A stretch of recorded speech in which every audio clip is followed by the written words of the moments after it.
Vamos dialogar sobre conexões neurais, prática e aprendizagem? É com você, Lela. Vamos caminhar juntos, meu amor. Aqui fazemos uma análise aprofundada, argumentação crítica, conexões do tema do dia. Vamos começar? Inscreva-se e receba diariamente ciências e aprendizagem. Que gostoso!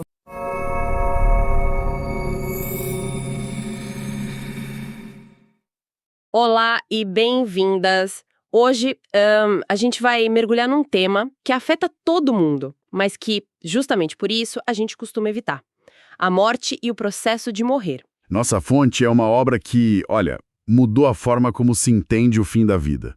É o livro Sobre a Morte e o Morrer, da psiquiatra suíça Elisabeth Kübler-Ross. A nossa missão aqui é entender a fundo as ideias dela, sabe? Explorar como a sociedade transformou a morte num evento tão clínico, tão solitário, e mapear a jornada emocional dos pacientes terminais. Você colocou o dedo na ferida. O livro revela um paradoxo que talvez hoje seja até mais relevante do que na época em que foi escrito. À medida que a ciência avançou, que a gente vive mais, parece que nós, como sociedade, ficamos menos preparados para lidar com o fim da vida. E a Kübler-Ross não dá só um mapa das emoções do paciente. Ela nos dá um espelho para as reações da família, da equipe médica e, no fundo, para o nosso próprio medo, né? O que a gente vai ver é como a morte deixou de ser um evento familiar, quase um ritual, para se tornar um processo mecânico, impessoal e, muitas vezes, desumano. Ok, vamos começar exatamente por aí, por essa transformação. O livro abre com uma imagem muito poderosa que ilustra isso perfeitamente. A Kübler-Ross lembra da morte de um fazendeiro na infância dela, lá na zona rural da Suíça. Ele caiu de uma árvore, percebeu que o ferimento era fatal e tomou uma decisão. Ele queria morrer em casa, na própria cama. Exato. E o que aconteceu depois foi, um processo incrivelmente humano. Ele reuniu as filhas, organizou os negócios, decidiu como as terras seriam divididas e depois se despediu dos amigos da aldeia. A morte era tratada como o último grande evento da vida, sabe? E o mais importante, que você mencionou, as crianças não foram afastadas. Incluindo a própria Kübler-Ross.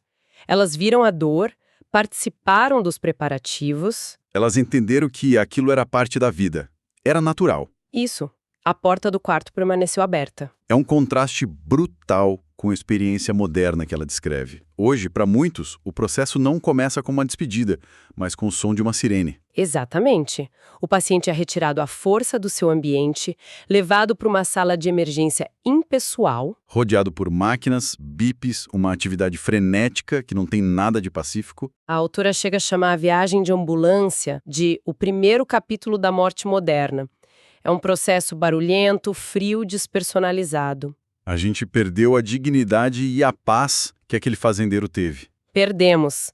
E essa mudança não foi um acidente.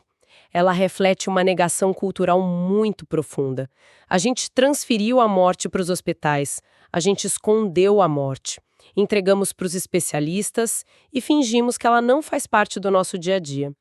Só que, ao tentar controlar a morte com tecnologia, a gente acabou perdendo o controle sobre a experiência de morrer. Virou um evento médico e não mais um evento humano. Exatamente. E eu fico pensando no impacto que esse jeito de esconder a morte tem nas crianças. Se os adultos, que deveriam ser a fonte de segurança, tratam o assunto como um segredo terrível, que mensagem isso passa, né? E o livro é contundente nisso. Essa prática de mentir, de dizer a mamãe foi fazer uma longa viagem, cria uma desconfiança profunda e duradoura. A Kübler-Ross argumenta que, ao tentarmos proteger as crianças, na verdade estamos causando um trauma. Ela cita um exemplo devastador, o de uma menina a quem contaram que Deus levou o pequeno Joãozinho para o céu porque ele ama muito as criancinhas. Uma frase que, na superfície, parece até reconfortante, mas o potencial destrutivo disso é imenso. Essa menina cresceu com uma raiva de Deus que se transformou numa depressão psicótica 30 anos depois, quando ela mesma perdeu um filho. Nossa. Na mente dela, o amor de Deus era perigoso, era uma ameaça. A experiência do fazendeiro mostra o oposto. A inclusão, a honestidade na dor ensina a criança que a morte é triste, sim, mas é parte da vida. Isso a prepara para as perdas futuras, em vez de criar medos que vão assombrá-la para sempre. Pois é. É uma inversão total de lógica. A nossa tentativa de proteger acaba, na verdade, fragilizando. E isso nos leva ao coração do livro, a parte mais famosa, que é a tentativa de dar um nome, uma estrutura para essa jornada emocional tão caótica. Os famosos 5 estágios. Isso. E aqui é crucial fazer uma ressalva que a própria Kübler-Ross sempre fazia. Isso não é uma escada que se sobe de forma linear, sabe? Não é um checklist. São fases, estados emocionais que podem se sobrepor, ir e voltar. É um guia para a compreensão, não uma regra. E o primeiro estágio que ela identificou é a negação e o isolamento. Aquela primeira reação ao choque. Imagino o não pode ser. Deve ter algum engano. Exatamente essa frase. Não pode ser verdade. A negação funciona como um amortecedor. O mecanismo de defesa que dá tempo para a gente processar uma notícia que é insuportável. O diagnóstico terminal ficou convicta de que os exames de raio-x dela tinham sido trocados. Sério? Sim. Ela foi de médico em médico, de hospital em hospital, não procurando tratamento, mas procurando alguém que dissesse que o primeiro diagnóstico estava errado. Mas até que ponto essa negação é saudável? Onde que fica a linha entre ser um mecanismo de defesa e uma recusa que impede de tomar decisões importantes? Essa é a questão central. A negação inicial é saudável, é necessária. O problema é quando ela se torna permanente. Mas o papel da família e dos médicos não é quebrar essa negação à força, sabe? É estar presente, disponível, para que o paciente, no seu próprio tempo, possa começar a abandonar essa defesa. Forçar a realidade só aumenta o isolamento. Entendi. E o que acontece quando essa negação começa a ruir? Imagino que a emoção que vem depois não seja nada pacífica. Longe disso. Quando o não eu se torna insustentável, ele é muitas vezes substituído por porque eu. E essa é a essência do segundo estágio, a raiva. Uma raiva que vai para todo lado, imagino. Para todo lado. Para os médicos que não têm a cura, para os enfermeiros que são lentos, para a família que está saudável, para Deus que permitiu que aquilo aconteceu. O livro dá algum exemplo prático dessa raiva? Porque deve ser um dos estágios mais difíceis de lidar para quem está de fora. É muito fácil levar para o lado pessoal, né? Extremamente difícil. E a chave, como o livro ensina, é entender que essa raiva raramente é pessoal. Ela é a expressão da dor, da frustração, da perda de controle sobre a própria vida. Kübler-Ross conta o caso de uma freira, a irmã I, que se tornou uma paciente terrivelmente exigente, hostil, criticava tudo e todos. E a análise revelou que a raiva dela vinha da frustração. A vida inteira dela foi dedicada a cuidar dos outros. Agora, sendo ela cuidada, se sentia impotente, inútil. E essa dor se manifestava como raiva. Nossa, isso muda tudo. Perceber que por trás da hostilidade tem uma dor profunda.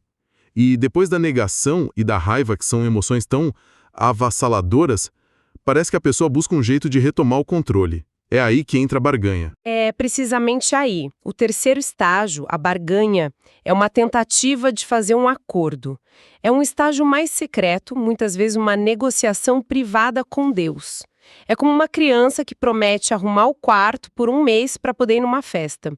O paciente faz promessas. Se me deixar viver para ver o casamento do meu filho, eu prometo dedicar o resto da minha vida à igreja. Uma tentativa de adiar a sentença. Isso, só mais um ano sem dor e eu serei uma pessoa melhor.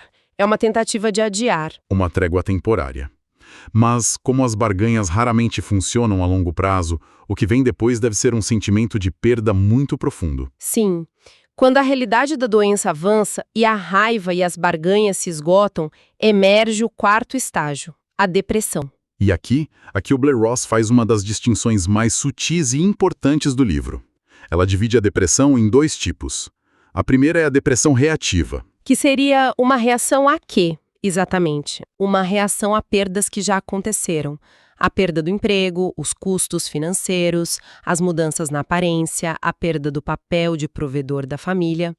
É um luto por tudo que já foi. Ok. Para este tipo de depressão, intervenções práticas e palavras de conforto podem ajudar. E qual é o segundo tipo? O segundo é depressão preparatória. Este não é um luto pelo passado, mas um luto silencioso e profundo pelo futuro. É a dor da perda iminente de tudo e de todos que se ama. É a preparação para a despedida final. Essa distinção é, nossa, incrivelmente importante.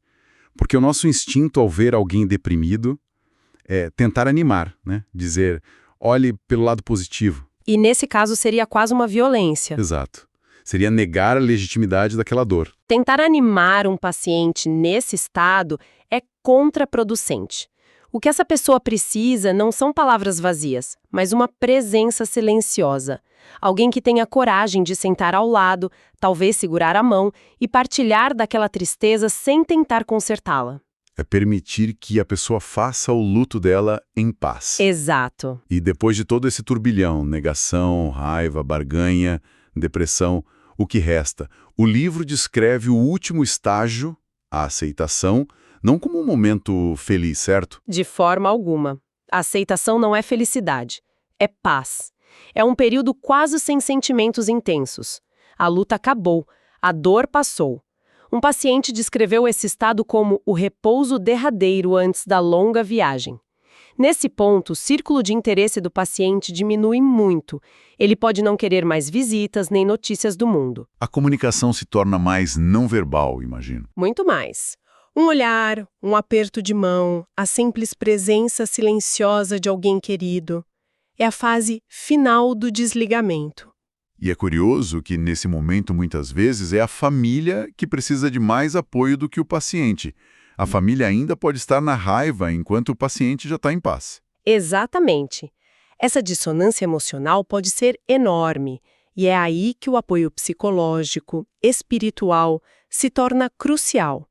Não só para o paciente, mas para todo o sistema familiar. Em meio a tudo isso, a esses estágios tão difíceis, qual é o papel da esperança? Ela simplesmente desaparece? Essa é uma das observações mais humanas do livro. A Kubler-Ross descobriu que a esperança é um fio que persiste, de uma forma ou de outra, em quase todos os pacientes, por todos os estágios. No início, é a esperança de uma cura milagrosa. Mais tarde, a de que um novo tratamento funcione. E mesmo no final, quando a cura não é mais uma possibilidade, a esperança se transforma em algo. Vira a esperança de quê? Vira a esperança de morrer com dignidade, sem dor, em paz. Então, tirar a esperança de alguém seria a pior coisa a se fazer. A autora é enfática. Ela considera cruel. Relata um caso em que um médico, talvez tentando ser honesto, disse a um paciente que o próprio pai tinha morrido da mesma doença. Aquilo destruiu o paciente. A esperança é o que sustenta a pessoa. A tarefa da equipe e da família é partilhar dessa esperança, mesmo que pareça irracional, mas sem contar mentiras. É um equilíbrio muito delicado. E esse equilíbrio delicado me leva ao papel da família. A jornada deles muitas vezes espelha a do paciente, né? O livro fala da angústia dos familiares. Sim, e eles muitas vezes se sentem completamente perdidos no sistema de saúde. O livro descreve a agonia do Sr. Y, um fazendeiro que levou a esposa para um hospital grande na cidade. Ele se sentia um estranho, intimidado pelos médicos, sem entender nada, com regras de visita que o deixavam ver a esposa só 5 minutos a cada hora. Ele era uma alma perdida, sem ninguém com quem conversar. O que nos leva a outra dinâmica familiar que o livro aponta: a conspiração do silêncio. Aquela situação em que todo mundo sabe que a pessoa está morrendo, mas ninguém fala sobre isso. Pois é, o paciente sabe, a família sabe, os médicos sabem, mas todos fingem que não. Por que isso acontece? Por uma mistura de medo e uma intenção mal orientada de proteger uns aos outros. A família tem medo de tirar a esperança do paciente, o paciente tem medo de sobrecarregar a família com a sua tristeza, e o resultado é uma barreira que impede as conversas mais importantes da vida. Impede as despedidas, os pedidos de perdão, as declarações de amor. O livro dá algum exemplo do alívio que pode vir ao quebrar esse silêncio? Sim, um muito tocante. De um casal que por 30 anos manteve um segredo um do outro. Algo que impedia uma intimidade real. Quando o marido estava morrendo, essa barreira persistia. Foi preciso um capelão sensível para gentilmente ajudar os dois a terem essa conversa honesta. E quando o segredo foi revelado, o alívio para ambos foi imenso. Nossa. Eles puderam finalmente se conectar de forma genuína nos últimos dias de vida dele. O silêncio que parecia proteção era, na verdade, uma prisão. Então, no final das contas, o que essa análise tão profunda sobre a morte e o morrer realmente nos ensina? Parece que a lição é muito mais sobre como viver. Sem dúvida. É uma lição profunda sobre empatia, sobre a importância da comunicação honesta e sobre a coragem de encarar as verdades mais difíceis da vida. Ao aprender a sentar com o sofrimento do outro sem tentar consertar, a gente aprende a ser mais humano. Ao confrontar a finitude, somos forçados a pensar sobre o que realmente importa. E para encerrar, o livro deixa uma reflexão final que expande essa ideia para uma escala muito maior, quase geopolítica, uma ideia bem provocadora. Sim, é uma conclusão poderosa. A Kubler-Ross sugere que a nossa negação da morte como sociedade, o nosso medo de encarar a própria mortalidade, tem consequências em larga escala. Ela levanta a hipótese de que se os indivíduos, e especialmente os líderes mundiais, fizessem um esforço consciente para confrontar sua própria finitude, talvez houvesse menos necessidade de guerras, de destruição. A guerra como uma negação da morte. Exato. Ela sugere que a guerra pode ser, em última análise, uma manifestação desesperada de tentar dominar, conquistar e assim negar a morte. Uma tentativa de provar que somos mais poderosos que a nossa própria mortalidade. Uma ideia para se refletir. Confrontar a nossa mortalidade individual não nos tornaria apenas mais compassivos, mas talvez pudesse tornar o mundo um lugar mais pacífico. É um pensamento extraordinário com o qual terminar.